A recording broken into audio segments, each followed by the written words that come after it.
Today's topic is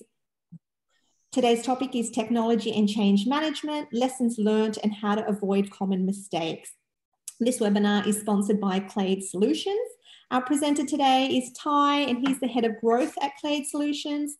Ty has supported associations across Australia with their digital transformation journeys, and is on a mission to show companies how they can use technology to solve real life problems and drive better business outcomes. So over to you, Ty. Welcome. Thank you. Hi, everyone. Welcome to the webinar today, and thank you so much for making the time. I'm just going to share my screen to kick things off.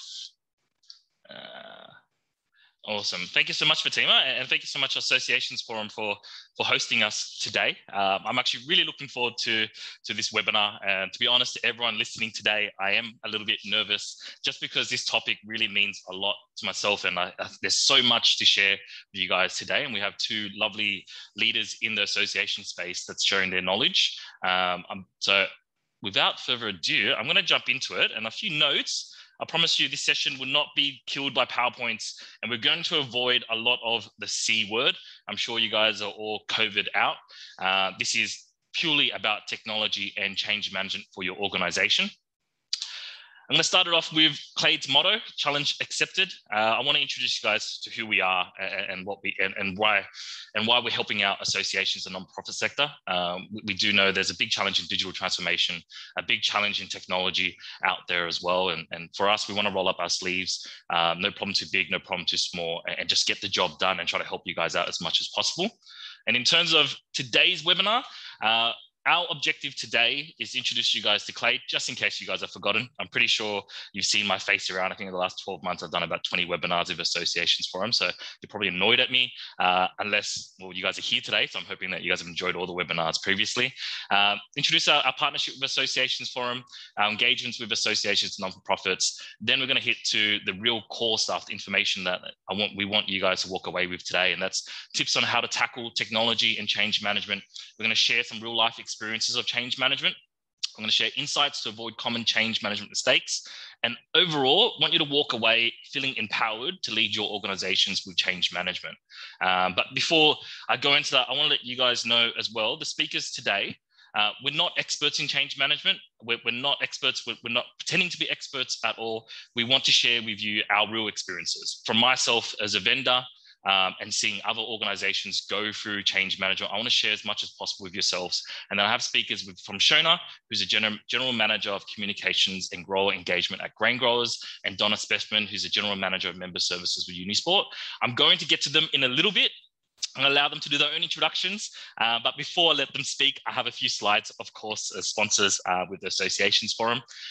First one is about Clade and who we are. I want to let you guys know our capabilities.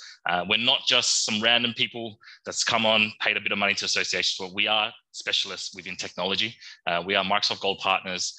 We have a national coverage here at the moment. I guess with my role, I am very much privileged as the head of growth, leading a very passionate team of over 50 people across New South Wales, Victoria, Queensland, and Northern Territory. Each one of my colleagues I'm so thankful to have, and they're the ones that you guys will be engaged with if you guys do engage with us. In terms of our capability, we are Microsoft partners. We are specialized across the whole entire Microsoft stack, the Dynamics 365, the Power Platform, and Azure. We also have two practices as well, or two products that we built. One is called CAMS, and that's the reason why we've been working with non-for-profits and why we partnered with Associations Forum. It actually stands for Clade Association Management Solution, so nothing too creative there. And we also have a product called Scrim, which is a work health and safety product. Our key customers, let you guys know, 40% of our business is in associations, peak bodies, charities, membership-driven organizations there. So we're very dedicated to this space, hence why we partner with Associations Forum, and Fatima, I don't know if you know, but this is our 5th year. So very excited to continue this partnership, 5 years. I heard a friend say the other day, half a decade, just to make it sound a lot longer than it really is. But we're very passionate about our engagement with Associations Forum in this industry altogether. I think the main thing is association leaders just love to share. You guys don't compete with one another. You guys want to share experiences as much as possible. So it's great to be part of this industry. Just a little bit on CAMS. If you guys are interested after this as well, feel free to reach out to myself. We do have a product out there that's built off Microsoft Dynamics 365. That's there to help you guys manage your membership, your events, your marketing, your training, your finance, your CBD, and so much more out there. I sound like such a sales guy there. I apologize. I promise you that's about it. That's as much as I'm going to do in selling. We've done a bunch of webinars, like I mentioned. I think we've done about 20 with the Associations Forum. I'm going to share after this. I'll share you guys a link of our Clade TV on YouTube with all our previous webinars that we ran with Associations Forum, and they range. They're from engaging the millennial member, boosting your reports, helping you with sponsorship revenue for virtual events, creating online communities within your own member base. These information are readily available. I think they're all full of information, and we don't just speak ourselves. Just like today, we do bring in experts from the association industry itself to share more knowledge so you guys can take that away. We also run some lunches. Katie, my marketing manager, has chucked this in here. We used to run these these physical lunches where we spit out a newsletter. They're gone virtual now just because of the way that we are, but hopefully we'll get back to a normal world very soon where we can get to face-to-face. These lunches are not just with our customers, but with people within the industry, just to sit around, have a nice lunch, have a nice drink, and just share some knowledges, challenges. And what we do after that is spit out this amazing association report that's written by our marketing manager, Katie. And we share insights. We have a database of about 600 associations that get to leverage a lot of this knowledge. I think there's just so much knowledge and passion within this industry.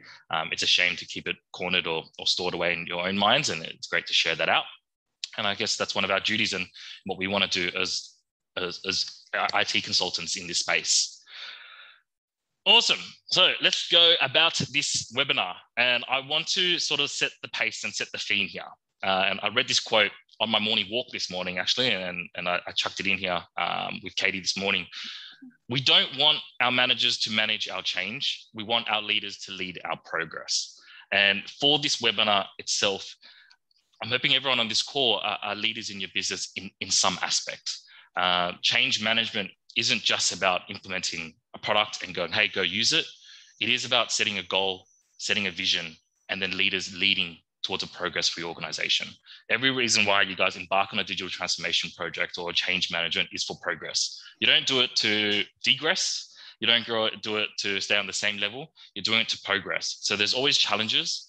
There will always be difficult scenarios, but leaders on this call, you guys are in charge of your team to make sure they understand that we are going towards progress here. I can honestly say I've been part of about 30 to 40 implementations at the moment. Not all of them go smoothly. Actually, none of them go smoothly, 100%. And Donna and Shona will share that with you today. But it is about leadership and making sure that everyone stays on the course. So before we dive into the webinar itself and a fireside chat between myself and the speakers, I thought we'll do a bit of an audience poll.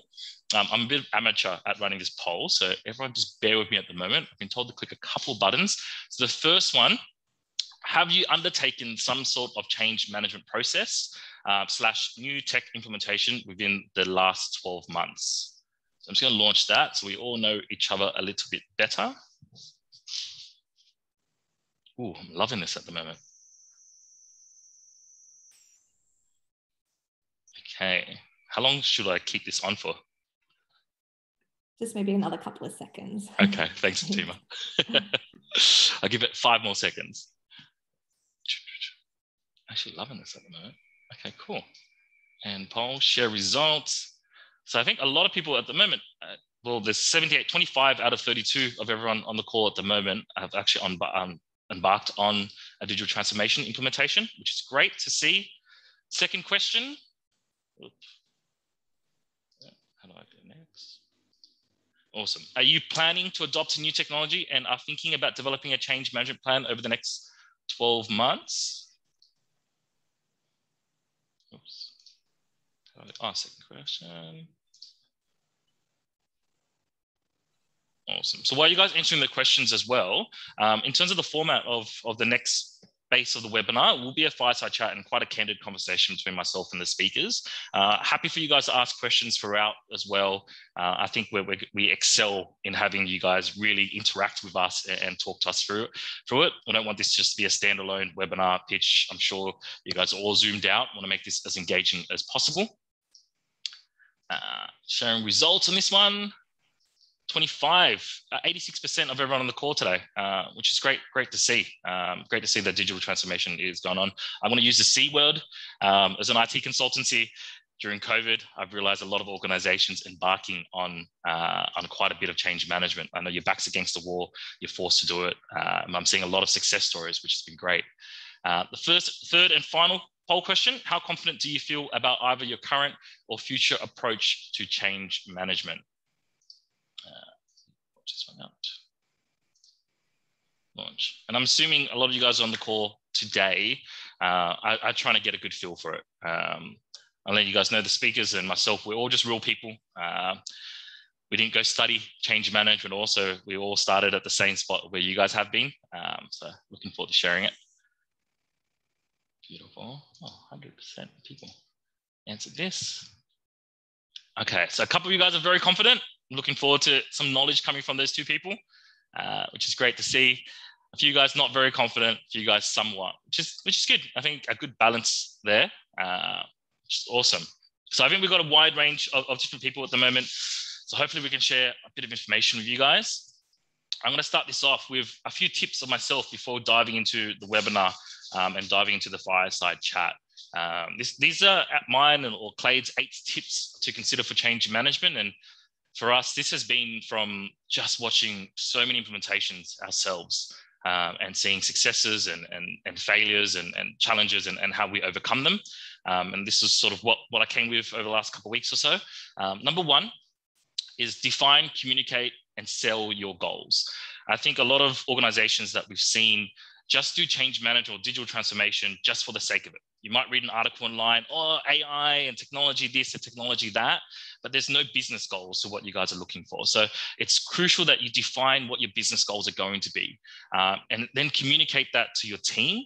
Do not just keep it in your heads, because a goal, and you need to sell it. They are the most important people for you guys to reach your goals. And then it's not just good enough to communicate it, but you have to sell them. You have to sell them why we are doing this. And I think the best thing about non-for-profit sector and association itself, your goal is easy to define. It's for your members. It's for your people, and it's for the industry that you guys are leading. So it's very easy to define that and make sure you sell that. After selling that, create excitement.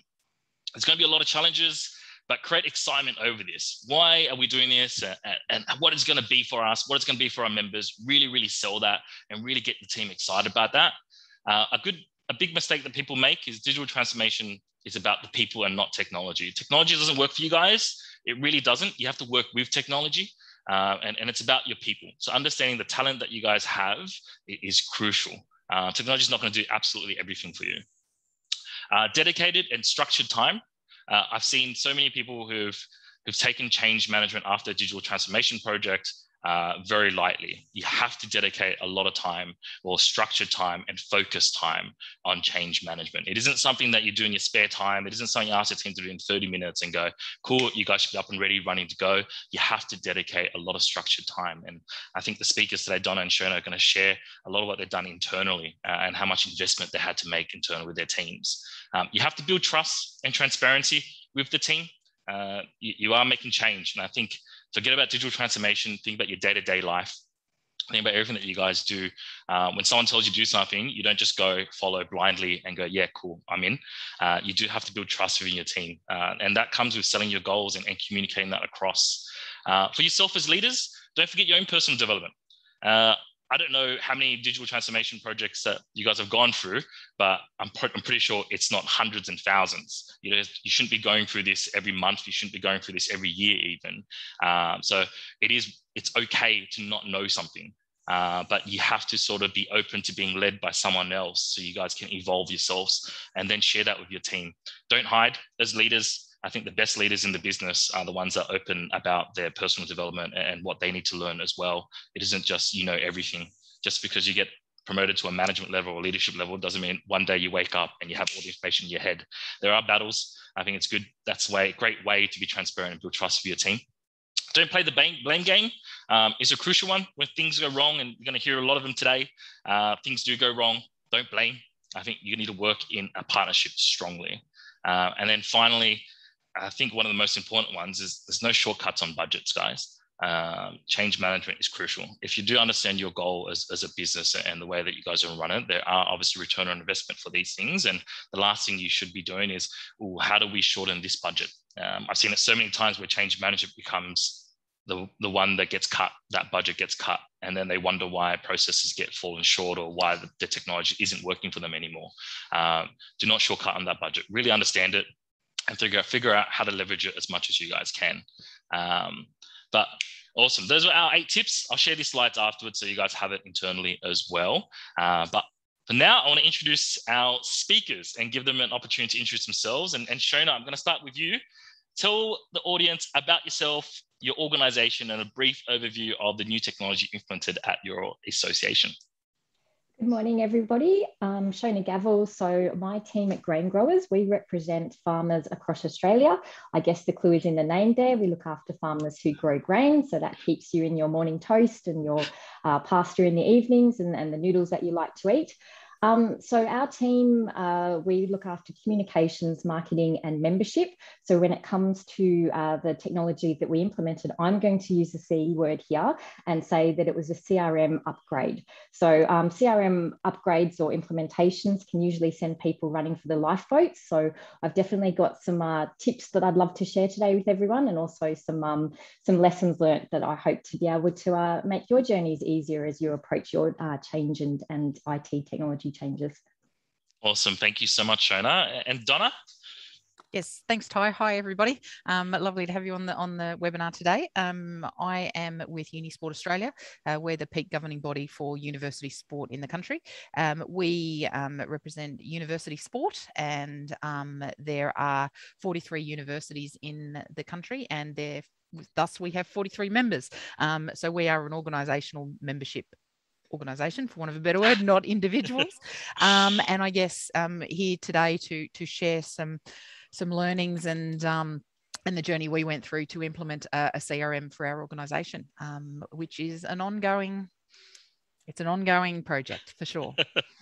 Awesome. And I guess to even sell you both even more, the reason why when we came up with this topic as Clayton, you both actually really came in my head right away to this topic, because you both went through similar journeys, but led your organizations in such an amazing way. Shona, with Grain Growers, I think you guys went through a challenging implementation the first round for 2 years, and I think the team were quite burnt out. To reignite that excitement within that team is absolutely incredible, because like you said, it was an upgrade. You didn't go from one platform to another. You actually went from the same platform to the same platform, but just with a different vendor. And you really encourage your team. And I loved what you did internally with Isaac. And I'm going to dive a bit deeper into that as well. And you know that. And Donna, as you guys don't know, with Unisport, the C word COVID really did impact their business as a team. And instead of not going through a digital transformation, you did lead your team in learning new skill sets and actually doing the implementation yourself, which is absolutely amazing to see. You did call upon us, which was good, but we were there just to support, but to see you lead your organization through the rubbles to do what you guys did is absolutely amazing. And I'm hoping you can share a lot of those change management slides and stuff that you prepared with your team. But thanks so much. And everyone, honestly, I think you guys should definitely thank the speakers today for making the time out to share this knowledge. But without further ado, we're going to go through a few questions. I don't know if should I keep this slide up or should I stop sharing my screen and we just do faces?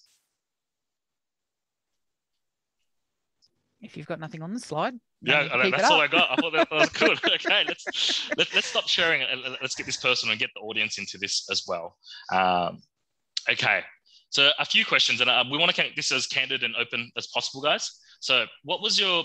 I don't know who wants to go first in this one. What was your first step in preparing your team for a new technology information, the digital transformation? What was the goal? How did you guys start this journey? Well, I can go first if you like.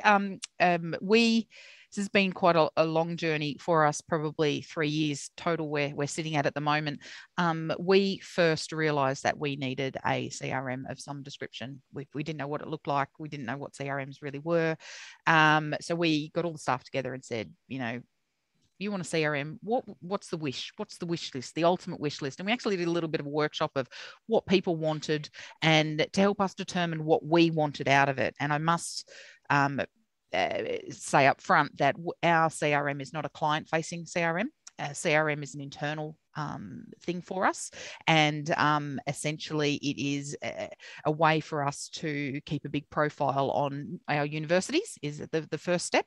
We determined that, you know, we had all this information about our universities in all these different spreadsheets and places and people's heads, all these kinds of areas, and we wanted to bring all that information together and have that in a spot.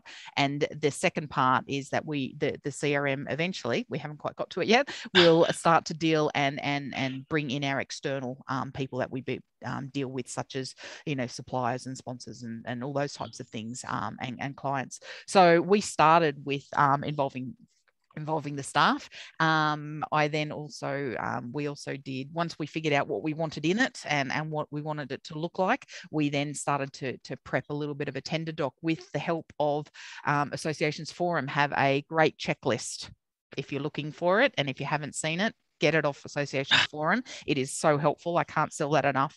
And that helped us to establish a little bit to ask the right questions.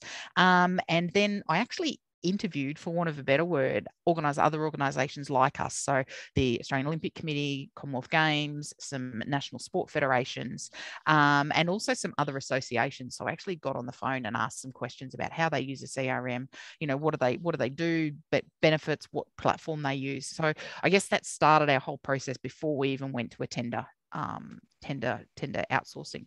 Yeah. No, that's awesome. How did you reach out to other associations, Donna? To be fair, through Associations Forum. Okay. I think when we were allowed to meet in the world of face-to-face meetings, I went to a couple of Association Forums networking, just got chatting to people, particularly one small, and I think that's the great thing, because we're an association, everybody on the call from associations, we're in the same business as you said before, Ty, we're sharing, we're not competing. So it was great to be able to delve into people who were, you know, just starting out in their journeys as well, and people who have established. So I just did a little bit of fact finding, for want of a better word, through people I met. No, I love that. Shona, what was your first step? Well, we probably came about it a little bit differently, Ty. So we actually had a CRM that was working, that had been in use across the organisation for several years. What happened in our situation was that Microsoft, because we use Dynamics as our CRM platform, they introduced a mandatory upgrade, and we had brought in Clade to do some work for us, thinking that we had this much that we needed to do. And then we realised that actually the database, I guess I always use the analogy of a car, we'd had about 15 different mechanics working on it, and it wasn't fit for purpose. So what started off as we thought we'd be, you know, friends with Clade for a couple of months, ended up being a 12-month upgrade and really refresh of the database. So in terms of preparing our team for that change, it was very much trying to make them aware of the reasons we were undergoing what we were doing, talking through the pain points that they currently experience with the CRM and how we were looking to solve those through the new technology. The other thing that I think is really important to consider, especially for the audience on the call today, is what we wanted it to be able to do for our members. We work with grain farmers across Australia. They operate in really regional and remote communities where sometimes connectivity can be an issue. So what we had to do was make sure that the technology that we were looking to utilise was going to be fit for purpose from a member perspective as well. So that was really important for us, and sort of a starting point as well about what we wanted to achieve, what we needed to do for our members, and then look at the process from there on in. No, I love it. So, okay, so Shona, you reached out internally, and Donna, you reached out externally there. When you guys came back and brought it into the team, was there resistance? Look, I think we've got a really busy team. I think most people on this call working in associations, your people don't sit around, you know, wanting work. There's always enough work for 5 people. So to go to a busy team and say, we're going to introduce a new change project, it's going to require more input from everyone, and we need your time on it. That's always going to be a hard discussion with people. They don't have time. The CRM might not necessarily be something that they use every day or see a need for. So we really had to communicate what it would do to make their jobs easier going forward. And I think also this is where the culture of an organisation becomes really important, because in Grain Growers, we have a team that just, you know, we could go to them tomorrow and say, right, we're going to start elephant farming, and they would think I was mad. They probably do think I'm mad most of the time, but they would look at what they could do to support that. So that staff culture, if you don't have an organisation where staff, despite what they might be thinking internally, will externally be there to help you and support you with what is presented to them, then I think you've got to work on your culture as well as your change management. So from our perspective, we're really lucky that we could have buy-in from the team, that we're there to support us. We had project champions, so people across the organisation that saw their team members going to a lot of trouble and effort on a project would be the cheerleaders as well and be there to support it and you know, encourage as well. So that was how we kind of faced the resistance that might have been there internally.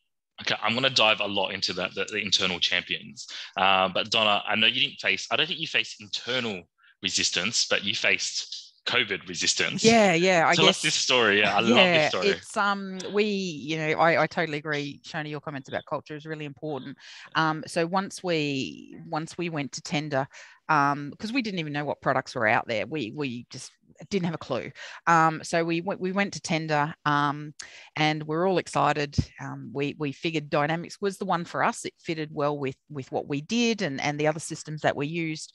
And then the world of COVID came, and we didn't have the money at all. It really impacted our business. So this was one area where we went, well, we can't spend the $30,000 to $50,000 that we need to do it. It's just not possible. So we took a step back and went, okay, well, what we still need this product. We still need something, and all of our staff agree that, you know, we can't keep having all these documents all over the place, and we need a central port for all of our information. So we made the brave decision to build it ourselves. So that we're a staff of 15. So it falls in my area of member servicing, and I dug deep into identifying which staff member would be great to lead this project. And found that person. They're very systematic, logic driven, process driven, in that you've got to complete A before B, before C, etc.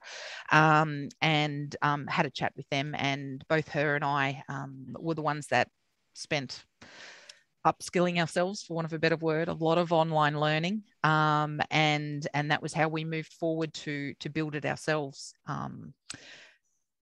That's the short story. There's a long story behind that. I'm sure Donna will be happy to share if you guys want to reach out as well. But I love that. I love those pieces, because both your organizations, different kind of journey, different experiences, but the same fundamentals there. It was building that internal buy-in from the internal team, and then selling that across the rest of the team, but having those champions in between. And Shona, I think you do a great job on that. I'd love you to share that experience, because from myself, from a vendor side of things, I do get a lot of customers that come in and go, Clay, just go do it. Just go do it. And I go, no, this is a partnership where, like you said, Shona, it started off as a couple of months, and it's been 12 months, and I don't see us breaking that partnership for the next 5-10 years or so. So you're stuck with me for a while, but it is a long-term partnership, and it isn't just, hey, you're meant to do this, you're meant to do that. What was it like?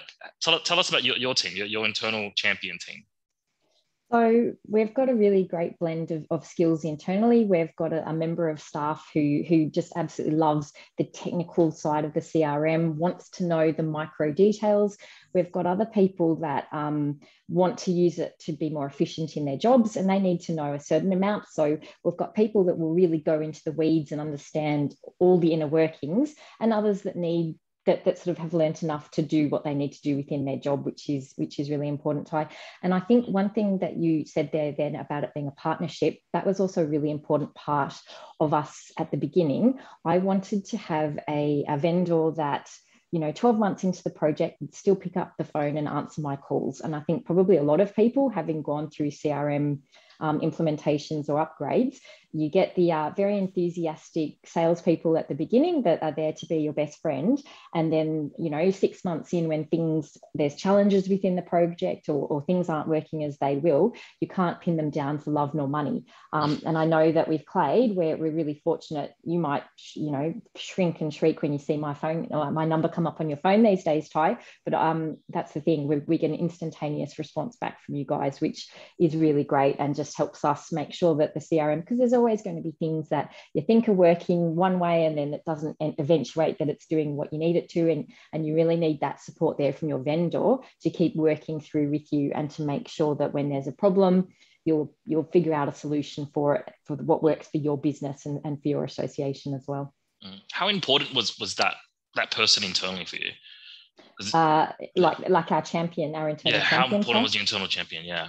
Really, really important. You need someone that that loves the CRM, but also isn't afraid of change. I think a lot of people end up using a system, and because they've used it for so many years, they're comfortable with it, and it's almost a bit protectionist because, you know, that's bad. We're fortunate that our team, the champions there, like the system, they like using it, but they're also really excited about new developments and what else it could be used for. And if you do this process a different way, is there a better outcome for our business and for our members? So I think having someone that knows that's technically minded, but also really excited about change is a really powerful thing when you're going through these projects. Yeah, definitely. And I think that was one of the best things working with Grain Growers, is that you had that internal champion that loved technology. And one of the battles that I would have is it's people, right? The people is the hardest thing in the world to master. One day a person might want to be a membership person. Next day they might want to be a clown at a circus. You never know what a person's thinking. And I guess when we work with clients as well, and everyone's core, you're going to hire people. Everyone's going to grow. You're going to hire people. Everyone's used a particular system before in the past, and they're going to revert back to that system. And you know what? Products all do the same stuff. Talking Salesforce, talking IMS, CoreSoft, they all do the same stuff. I'm not saying my system's better than any others. They all do the same stuff, but it does come down to the person and changing that mindset. So that's absolutely crucial. And I think Isaac and the internal champion you guys had, I don't know if I'm allowed to name his name at all, but I did now. But he would constantly sell it to the team, and this is what it was. And every time our engagement with him was, Ty, but this is how the marketing team uses it, or he knew everyone and how they use the system. He goes, no, that's not going to work for them. And I was like, oh, okay. It was just such a good, refreshing way. There were times where we had to calm him down. There were times where he got a bit too creative and all that, but it just comes down with control. And I think you did a great job in leading that. So I think you've got a really good point there as well about when you're going through a CRM change, you need people that actually are using it day to day to be really involved in the project. And that needs to be from across the business. It can't just be the one sort of font of knowledge. There has to be everyone experiencing it and letting you know what's working, what isn't. That's super important. And I think often in CRM projects particularly, that's where the breakdown happens, because you have someone that's sort of half using it and then a project manager that's quite removed. You need a lot of people involved, and that goes back to the point about, these are already busy people. How do you motivate them? How do you make sure that you've carved out time as their manager that they can actually put to the project as well? That's really key to the success. Definitely. Donna, you went for a different round. You didn't have that internal champion or technical mindset right away. How did you? We don't with no technical mindset whatsoever. How did you convince someone that was not techie savvy? How did you convince? Because I believe a lot of people on the call today wouldn't have a technical person in their team. How did you go and go? Definitely not. Cool. Let's change. Let's pivot. How do we do that? Yeah. So I guess it was about understanding what the type of person needed. And as Shona mentioned, that people need to understand the whole of business, not just their department. That was really important. And the other thing, is that we began with the end in mind. So when we'd done all that, completed all the research prior, we wanted to know how, understanding and how everybody in the business needed to have the outcome if they wanted to go in and get a report or get this contact list or whatever it might be. Understanding how they were going to use it was how we built it. I guess so having that end in mind was really important. The right person, as I said, who this particular person who has now left our organization, unfortunately, but they had been in the organization for a while, had understood different areas of the business, and again had that logical process. But as I said, we had all the staff were keen to get some sort of system in place, so we didn't have any internal resistance, and we've got the member servicing team who, again, as Shona said, some people use it all the time, which is our member servicing team, and then there are others who will only use it for whatever if and when. So that understanding the level of user was really important as well. So there was a lot of I guess, self-discovery between myself and the staff member who we had in this project, and talking and listening. Yeah. And listening and understanding, listening to understand was really important. Yeah, definitely. I think I never saw a hierarchy within your organization. It wasn't, I'm your manager, go do this at this point in time. It really was listening and understanding what you guys are going through. You guys supported through that. And I want to share, like, if you guys can share some tips on this, it would be great, because I don't think a lot of organizations understand when they go on this digital transformation journey, how much time it is on their side of things. They think, it's been a good 18 months since we started the process. So I would say maybe 2+ years since we did that very first initial workshop of, what do you want in a CRM to the staff? So it's been considerable. Yeah. A considerable time frame. How should they prepare for that? Because I know a lot of people within the organization, when they go digital transformation, you need the membership team, you need the marketing team, you need all this, right? But you need them to also do their day job plus have time on this. How does an organization manage that? I think you have to, put yourself in their shoes. What's in it for them? Yeah. What's in it for me? Everyone wants to know what's in it for me. So if you can involve everybody from the start, if you just rocked up and went, here you go, you have to use this, people are going to go, really? I'm doing this. I don't want to use that. So involving people from the start is really important. And again, listening and understanding what they actually need, and ensuring that you keep them informed along the way. Checking in to go, is this really what you want? Again, that listening to understand is so important. And to ensure that I guess, that constant involvement and constant information about where things are at. It's not a reporting. It's just, hey, we're still progressing this. This is how we're tracking. Has things changed in what you do? But as I said, we're a very small team and a very small staff, so we kind of know what people are doing, which has been really handy. Okay, Shona, your side. I was going to say Valium and vodka, but I'm not sure that that's probably the right answer. Works well too, I promise. Well, I'm sure. But look, I think managing expectations is really important. If people think that the CRM all of a sudden is going to do everything the way they want it to, the very first day, it's a process. And what we always like to say as well is that, sure, the CRM might be doing something today that isn't really what we want it to do, but we can work on it. We can make improvements. But what we sure need to be doing is using it to start with, so that we actually know what's there at the moment. So kind of managing expectations from the team. One thing that really was helpful for us as well was having a really early win with the CRM to begin with. So, and this might sound a bit archaic to people, but associations as well, people might be shaking their heads and agreeing with this. We used to use an external platform for our surveys. And so when we got our CRM implemented and up and running, I think week 1, we were able to push out a huge survey with, few hundred members that responded to it. That this time round, instead of having it go on a external platform, and if someone really had the energy and the willingness to go and maybe match it up to member records or record the data somewhere, it went straight through the CRM. So then we could pull a list now, a segment of those members interested in that policy issue, and we have that captured into our CRM now without us having to do anything manually. I mean, that might sound quite simple to a lot of people, but it was a game changer for us. And to have that straight away after, months and months of work for people, we're able to point to it and say, look at that. That at the very least is a real achievement, and that's going to give us great insights into members going forward as well. And it's been a simple process. So early win early on was very helpful, Ty, and really kept people motivated, I think, and even more determined to make the system work for our organisation. I love that. That's incremental wins are crucial. Don't just go for the end goal. I can't stress this enough. It's a journey, everyone, and it doesn't stop after you go live. Do not think that at all. It's a journey after that. At least have a 3, 4 year, 5 year plan.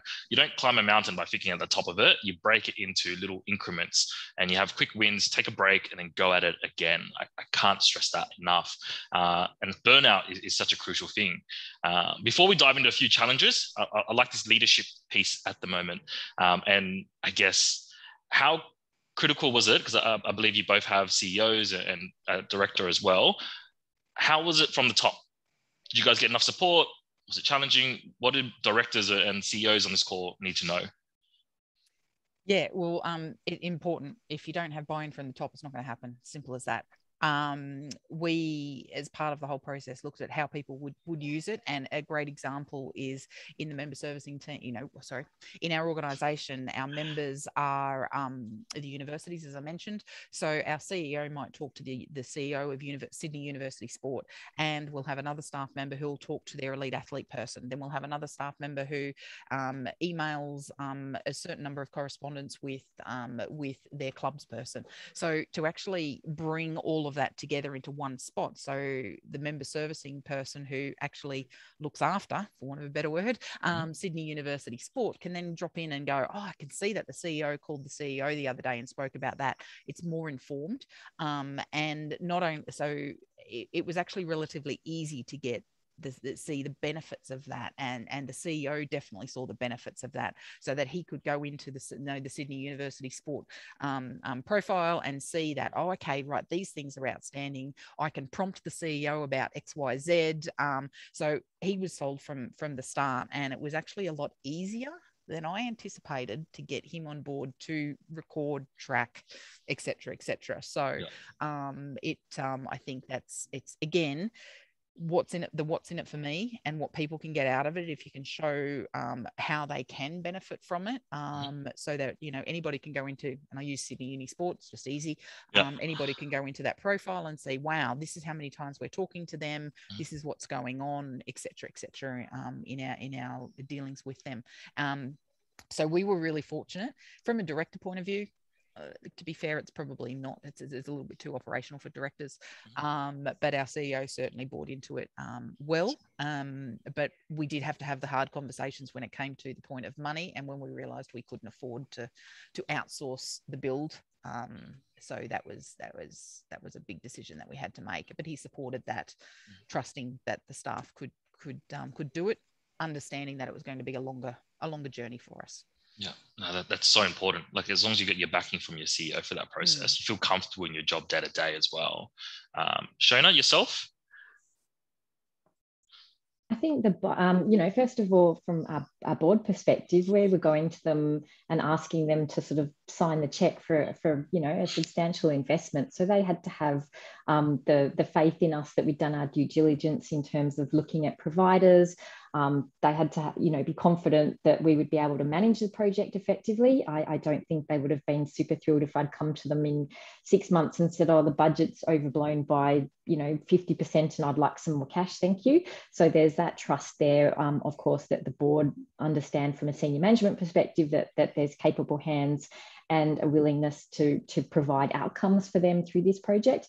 The CEO buy-in as well, that was super critical. If you don't have your CEO that sort of is supportive of this, then you're going to really struggle to begin with. Our CEO made using our CRM part of everybody's PMA agreements across the 12-month period. So that was really helpful. If people ever question the need to engage in it, it was part of their PMA. So we had that to fall back on. But as I said earlier, our culture meant we didn't really need to, but it was nice to know that we had that sort of framework there if we had to call upon it. And, it can be really challenging when you're asking your CEO to, release staff for big chunks of time when there's already an existing workload that has to be delivered. But we were fortunate to have that support from our directors, our CEO, and it made the process a whole lot easier. I really feel for people, if you're trying to engage in a change management project and you don't have that senior support, I think it would be next to impossible to deliver, because, you need that there to make it work. Yeah, and I think I've seen a lot of associations struggle in getting that senior, it's not getting the support, but it's getting the budget. And it's so hard because I guess a lot of C-suite and CEOs and directors and stuff like that only look at the numbers. They're not looking at the operational, what's going on as well. Any tips on how, any tips on how to communicate the return on investment to the C-suite and getting that buy-in and getting that budget, getting that time that you guys can share with the team as they might be embarking on trying to get some budgets for this? For us, it was all about the business efficiencies, Ty. We ended up through being able to automate a lot of our membership processes. We basically saved the equivalent of 3 days a week of a staff member's time. So being able to show them that and sort of talk to what that was, I think made the investment a lot more comfortable for them. I think if you can't justify through efficiencies or a better member experience, then you probably have to look at why you're embarking upon the project to begin with. The other thing is as well, we actually had a bit of a game changer as well. And that was, I think a lot of associations, if anyone in membership here, you talk a lot about how to measure member engagement, like how engaged are your members, how engaged do you want them to be? You know, we're all fairly small teams, and where you focus your energy, you kind of would look at who you need to move the dial on in terms of engagement. Our CRM now kind of gives us a tool to measure that. We have almost a net promoter score that's built into our member records. So I can see at a glance, like, this is a really engaged segment of our membership. So I'll push stuff to them that I know a highly engaged member would want to know about. This is kind of my middle. They're semi-engaged. So let me think about their reasons for joining. What can I do from a marketing and comms perspective to get them even more enthused and involved in the organisation or all the work that we're doing? And then those members who aren't engaged at all, for anyone here who membership-wise, you know that's the ones that red flag, you've got to do something about that. How can I focus energy and effort on them as well and get them to feel, you know, happier and more engaged with the organisation? So look, that's a really long-winded way of saying that an investment in a CRM like this that gives you that kind of a tool from an engagement perspective, that's a winner. That gets you across the line as well. Shane, I need to hire you for my sales team. Yeah. Oh, look, I'm prepared as well to speak frankly about the CAM system and what we don't like about it. So. Oh, no. That's a different webinar. Oh, right, okay. Donna, any tips from your side? Oh, look, I would just say it's been enabled us to service our members better. And again, whilst it's not client facing or and we use it a little bit differently, it enables us. Efficiency is the key. And look, we're still going through that because we're still in a real infancy in implementing it. So you know, it'll ask us that question again, and I'm sure I'll be able to share a little bit more. But it certainly is around efficiency and being able to service members more effectively. Beautiful. I'm going to skip a few questions, guys, and I guess right now we've gone through the setup, picking a system. It's important to pick a partner. It's important to have an internal champion. It's important to get your buy-in from your leadership team, as well as yourself leading your team now. Now you guys have done your first round of implementations. The team has to use the system now. I know there were some challenges. Let's start off with some challenges. And Shona, let's start some challenges. You've gone live. We've chucked it in there. Tell the team, tell the audience what they can expect and what's going to happen, and it's okay. Yeah, okay, so this is where I'll throw you under the bus, Ty, and I'll share a pain point.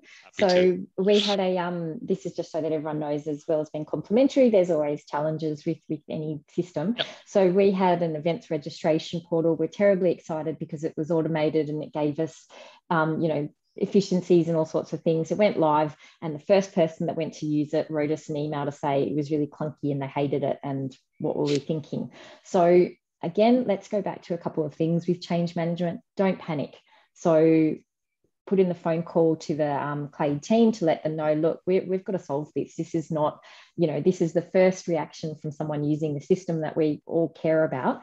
I think there was calmness on all sides, willingness to work together and solve the problem. We looked at what maybe our decisions during the CRM implementation had been made that created this kind of clunky system. The Clade team looked at solutions for us, and we also, we got to the other end and it got resolved, and it's working beautifully now, and it's, you know, pretty much what we wanted it to be. I think also as well, you've got to remember that a lot of people working on these projects have spent an awful lot of time and effort. No one involved in it intensely wants it to fail. It's really, it feels quite personal when things go wrong, because people have, you know, lived and breathed this project. So when things do go wrong, really making sure you're there for the team who feel like responsible for it. I know that the team we had working on the CRM, when we got this email, you know, it was really heartbreaking for them. They felt like a failure. They felt like they had done something wrong. I know that the Clade team were really upset about it. It's kind of remembering there's people involved in this process as well, and be there for them. Remind them that, you know, success and failures they're great and they're bad, and we'll all get through it together. And at the end of the day, this is a problem and there'll be a solution. And that's what worked as well, Ty.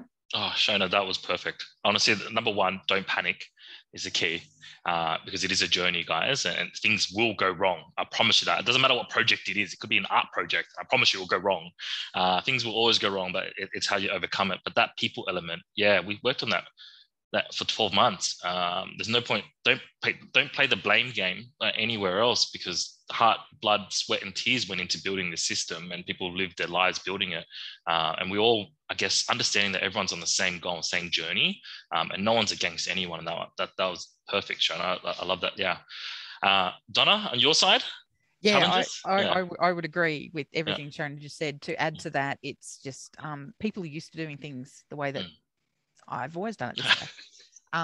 But I don't, it's just, I've got the list over there on my desktop. I'll just use that. Yeah. That's the change, that the habits I would suggest is the challenge. You know, we're still going through that process of we still need to educate and train staff in how to get the best out of the system, and due to a variety of reasons, we haven't quite achieved all of that yet. But yeah, it's changing ways is probably the biggest challenge. Take your time. It's not going to happen overnight. But eventually it will happen. But be prepared for it is crucial. Absolutely. And factor it in. Factor it into your time. And Don, I'm going to highlight you now. And it's time for the big reveal. And one of the things, reason why we wanted Donna on this call, and change management, introducing a new system to your team is difficult. I don't care what you guys get. Any change is difficult anywhere. If you go to a new environment, you don't know where your things are. If you're cooking in a different kitchen, you don't know where things are, you panic. And Donna prepared, I guess this is the preparation is crucial. And for her team, Donna prepared a little slide deck, and maybe Donna, you know what? I'm not going to take the limelight from you. I'm keen for you to showcase it and talk through what your idea was in this change about introducing. So I guess the big thing is, once we had this thing built, you know, how are we going to bring people on board? And you know, I speaking from my own personal experience, let's face it, CRM, IT, boring. Oh, people fall asleep. They're it's not fun. Interested. So just, the general population will, you know, what, and again, to bring people on board and make it fun. So we looked at what can we do, and a light bulb moment in the car ride home one day. You know, we sort of looked at, well, what do we need to train the staff in? We broke it down into small chunks, because people don't have time, as Shona said. People are time poor. They don't want to sit down and go through a big long-winded, you know, training session or read a manual. I'm sorry, boring, fall asleep. They're going to forget it the next day. So as I said, we broke it into chunks, and it's in our staff training, I guess, and learning is in 6 parts. That was preceded by a bit of a hype video. So we did a simple little video, you know, it's coming, it's being launched next week, get excited, rah, rah, rah. And then we actually went on I decided to implement a choose your own adventure style of learning the CRM. So we went for, you know, because everyone learns differently. We wanted to take it into bite-sized chunks that would take no more than 15 minutes of somebody's time to do each of these 6 learnings, with a little bit of homework in between. So we came up with the choose your own CRM adventure. I'll share my screen because I know Ty wants me to share my screen. So we'll see how we go. I think it's bloody awesome what you've done. Yeah. So essentially, we went, okay, each staff member had the choice of choosing one of 3 CRM choose your own adventures. The first one, the CRM adventure number 1 was Cambodia. You could go, your adventure could be Cambodia, the Maldives, or Romania. C for Cambodia, M for Maldives, R for Romania, etc., etc. So you can see here, this is the first one. I've put this one up because I'm sure we all probably want to be where this slide is showing us right now. So the idea was that, you know, let's have a little bit of a fun. There's a fun fact. Now that you know 3 things, you know, here it is. You know, here's how to link to the website. Here's how to get online. If you didn't watch the pep up video, here it is. And then we sort of said, you know, this is what it looks like. You know, and this is a very short PDF that, you know, staff could go through. We took them through something simple as just, this is what an account is, because like myself, many of our staff just have never used a CRM before. So it was able to sort of highlight accounts and contacts, and this is what it is. Oh, we're back in the Maldives, little fun facts just to break things up and so forth. And then we gave everyone a task, and they had to go in and find a particular task, or go into a profile and find, so that they learned to navigate around the system. So I guess I could go, but I'm conscious of time, so I'll stop sharing there. But essentially we have 6 choose your own adventures, which ultimately is 18, because there's 3 different adventures. But each adventure is the same. So it didn't matter whether or not you chose Cambodia, the Maldives, or Romania. The only thing that changed was the country. The learnings were still exactly the same, so it didn't matter which way you went through. So it was just a way to make it a little bit fun, and there was little tasks in each one. And we're due to we've had a little bit of a lull in our training because of a variety of circumstances, but they'll be picked back up again. It's just a fun way to get people involved, because, as I said, nobody likes to read a manual. Nobody reads manuals anymore. It's nobody wants to sit through a boring 2-hour, 1 hour, 20-minute CRM training session. And these were interspersed. It followed up when we launched it, and after the first 2 trainings, I actually went one-to-one with each team and said, how are you going? So you could address each individual team, and again, listening and understanding how they actually use it, because then you could go, and then we were able to deal and tweak the problems that were coming up. Somebody wanted to do this, and we realized that, well, we built this wonderful thing, but gosh, the needs of what the staff have changed a little bit. So how can we adapt? So that's an ongoing process that we will maintain and continue. But yeah, so it was honestly stemmed from the fact that CRM boring. How can we make it fun? And but the foundation of it was around. Was born. Yeah, I love, but the foundation was around your people. I think the first time I asked you about it, like, the team loves traveling. So everyone, take ideas from Donna and what Shona's been talking about, but at the end of the day, mold it around your team. Everyone's missing using their passport or getting on a plane. So 100%, it was like, okay, well, here we go. This is just something fun and exciting to do. So and everyone loved it. We had great feedback. Good. So make sure when you guys are out, my tip to everyone, make sure when you guys are creating these engagement activities, consider the people. Don't go read an article and copy exactly what that company is doing for that company, because that might be relevant to their team. Make sure you sit down with your team and go, okay, cool. What do you guys like? Find it. Do personality surveys and do what it is. Just understand your team better, so you guys can create the right engagement for them, so they can adopt it. And I'm going to do slides around missing my hairdresser at the moment. Oh, Shona, this is the best I can get my hair right now. I promise you that. This is the best I can get it. It definitely takes time. You need to factor in the time, to set up one of those choose your own adventures is a day's work for one person. So, maybe even a little bit more. So, you have to, as again, that's probably my top tip, is just factor in the time, have time, resource and money contingencies, and expect to use them. 100%. We're short on time, but can we go over by 5 minutes? Is that okay? Yeah, and Ty, there's actually a quick question as well. Everyone loved that, Donna, so thanks for sharing that with us. But a quick question about MS Office integrations. Office integration. So it's meant to be streamlined. So I'm going to jump in here, I guess, being the Microsoft guy. So I guess if you're looking at creating a CRM and you have both Donna and Shona are both on Dynamics 365, which is a Microsoft tool, what they do get to leverage is a seamless integration into it. So one of the cool features is the fact that if you do get an email in your Outlook from a member, that would automatically go onto their profile within Dynamics. Which is that seamless storage there, as well as the fact that you can track phone calls, you can track emails, you can track activities, you can track notes directly from SharePoint, from OneNote, from any other Microsoft tool out there, which is great. That's probably been that's why we went with Dynamics. Sorry, I'll just cut in there, but it was definitely how it could integrate into, and it was easy. It's not hard for staff to just go track an email. It's so easy. It's so easy. So it was really important. Yeah. And Ty, does it integrate with accounting packages like Xero? So it does. We built integrations to Xero, so we can integrate that. That's built in it. Microsoft also has its own accounting product called Business Central. That's a native one. But the whole point of Dynamics, one of the big features is the fact that it has 400 proven integrations out there. So it's very friendly with third-party solutions. But with 5 minutes left, I would love you guys to, in retrospect, your journey. I love it, and I love the story for both you guys. You want to share? Would you guys, if you had to do it again, what would you guys do differently? If it's nothing, what would you encourage everyone else to do?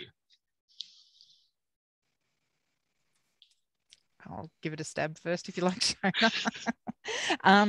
As I said before, building contingencies, that's the top tip. And if I could do it all again, I'd try and get some money to further help some engagement of a consultant. But I'm actually kind of pleased we went down the track of doing it ourselves. Don't be afraid, but you need to do your homework to know that that's the right thing for you. It's Amanda's just asked, when we say a tech person as a champion, we don't have a tech person in our organisation. So, the champion doesn't need to be a tech person from our perspective. So it's understanding the whole of the business is really important. It's not just, if you had just the IT department, then they've got to understand the whole business. That's important. Shona? I would echo that as well. And this hasn't happened on this project, but it has in others I've been involved in. Don't let one person be the only one that accesses or uses the CRM. It's just a recipe for disaster. If they leave, then you've got a lot of issues. There might be other ways of doing things. It needs to be across the organisation, as Donna said. Yeah, definitely. Shona, you actually brought in, just quickly, I'm going to sneak this in there. You did bring in a third-party consultant in the project that we did as well. I know not everyone's gets a budget and stuff like that, and you sorted brilliantly, but how important was that third-party project manager for you? Do you know what? It was actually more important for the professional development of team members working on the project. They have so many skills, very technically minded, but not project management skills. The person that we brought in knew nothing about CRMs, nothing like not technical like that, but a brilliant project manager. And so it was great for my team to get that experience and that exposure to someone expert in their field. And likewise, the project manager really enjoyed learning more about the CRM and what you can use it for. So I think just always be really mindful that skills and experiences, it's great when there's diversity there. Not everyone has to be the same, because you end up with a much better outcome. Yeah. Absolutely. Our person who built it is not a tech person, and we were all self-taught. The amount of videos and online stuff and Microsoft Dynamics videos we've seen is just amazing. But they were a project manager, and they were able to see the project from beginning to end of build. Yeah, honestly, really information is so readily available. Everyone on this call, don't find excuses and make up excuses. I didn't have a background in this or whatever. It is so readily available. I get so many clients who, if they have a small budget, I do suggest them, I send them a bunch of links on YouTube videos, and this is how you do this, this is how you do that. Take ownership of your system, take ownership of your change management, take ownership of your digital transformation. Don't put blame on someone else. Just because you're paying someone doesn't mean they're going to do everything for you. And I can't stress that enough. But I know we ran over time, and the team is looking at me. But is there any last minute questions from everyone? If anyone on the call is interested in doing it themselves, I'm more than happy to take a call and help you out. Because I do remember that there was a specific person from an association that was also building it themselves, and they were a key person for me to lean on. So I'm happy to reach out if anyone's thinking of it. Awesome. Likewise, if anyone wants to start a fan club for Donna with me, then I'm happy to fund that as well. Absolutely incredible. Donna, you should just be so proud of the work that you've done. It's incredible. Yeah. Honestly, so proud, Donna. I know Shanice is on the call as well, so she knows the whole journey that you guys went through. But, Shanice, Shanice. I need to spend some time with you. And look, I should say that we haven't done it alone. We did contract Clade for a certain number of hours, because again, we just didn't have a budget, so we only had a very, very small amount of money. So we were able to have that help, that call. Hey, exactly like Shona said, ring up and go, something's not working, or I don't know how to do this. Can you help? And that was really important. So whoever, you're using, it's important to have that ongoing. Shona, you wrapped it up so well in regards to, the salesperson just disappears and you can never see them again. So you don't want people like that. Amanda's written here, this could go for another hour, and honestly, I believe it could. And when we first did our warm-up session for this, I didn't have to do any, I wasn't worried. I think the session, I knew Donna and Shona were going to share so much knowledge out there. And just to wrap it up, thank you so much, both of you guys, for making the time out to share this information and prepping for this call and this webinar. I think it is definitely relevant for this time, this period of time. And I'm so glad this wasn't a COVID conversation or anything like that. We did keep it straight to change management. So thank you so much. And Fatima, thanks so much for Associations Forum. If anyone wants to reach out to any one of us, please feel free to.